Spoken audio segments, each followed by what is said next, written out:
The second question I want to answer is from Z's Dairy or ZS Dairy. He asked how far I am on Punk-o-matic Pro. Well, I'm not very far.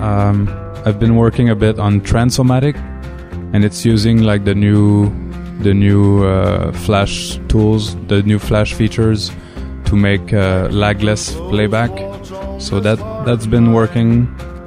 So I started converting Punk-o-matic 2 into Punk-o-matic Pro, but really I'm not far at all, and I'm working on a lot of other games first.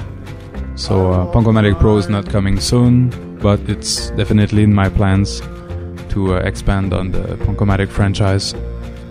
And maybe it will become like more than Punk-o-matic, maybe like Rock-o-matic, since it does heavy metal and rock and punk. Maybe I would put that in the category of rock.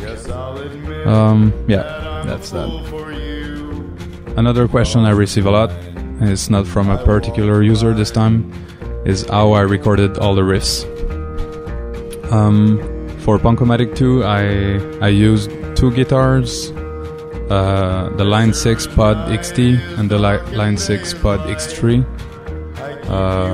and my bass, of course. So basically I made all the guitars with the Pod XT, and I made the bass with the Pod X3, since the Pod X3 is like a Pod XT, but it has the support for the bass and cool bass tones.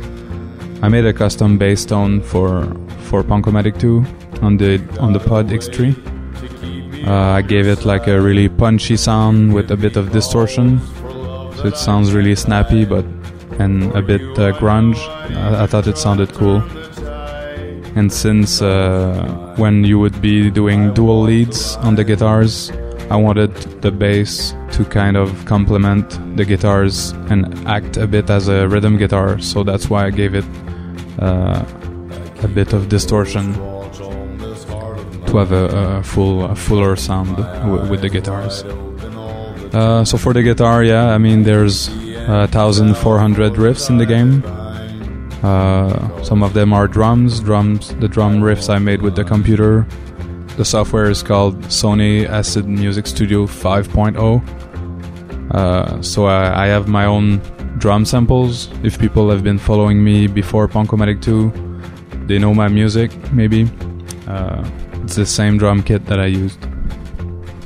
I've been accumulating samples for a long time, and right now this is my best drum kit that I have.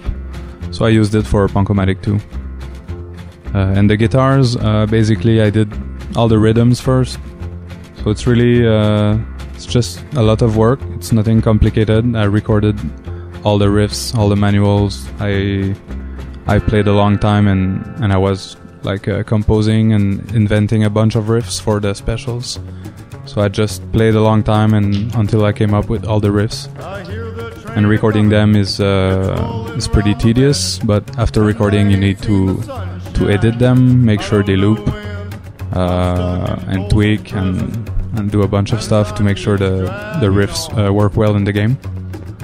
So that was the rhythm guitar. I did that first, and then I actually bought a new guitar to make the leads. I bought an actual Fender Stratocaster to make all the lead guitar riffs. It's using the same tone as the rhythm guitar though, just a different guitar.